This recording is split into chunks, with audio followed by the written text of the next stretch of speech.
presented by SK Sharma।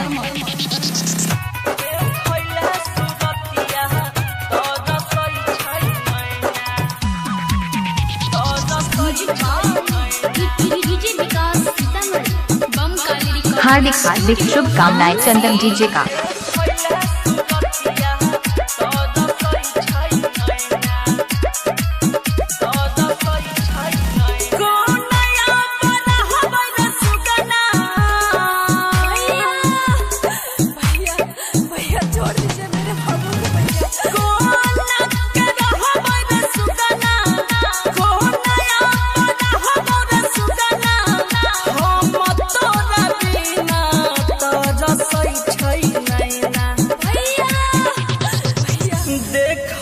सुरतिया तो रसोई छौ नैना देखैला सुरतिया तो रसोई छै नैना। भैया भैया छोड़ दो भैया, प्लीज भैया, दरवाजा खोलो भैया। भैया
सुरतिया तो रसोई छै नैना देखैला सुरतिया तो रसोई छै नैना। भैया भैया छोड़ दो भैया, प्लीज भैया, दरवाजा खोलो भैया। भैया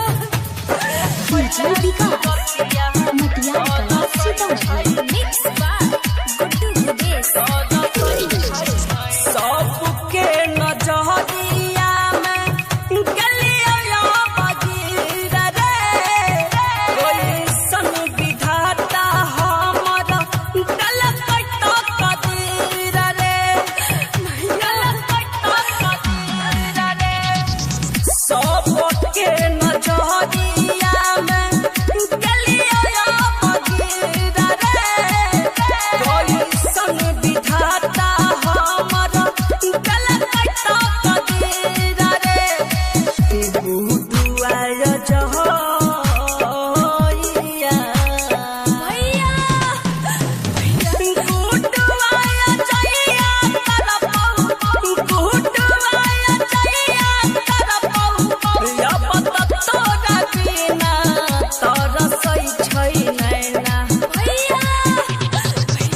देखैला सुरतिया तो रसोई छै नैना देखैला सुरतिया तो रसोई छै नैना।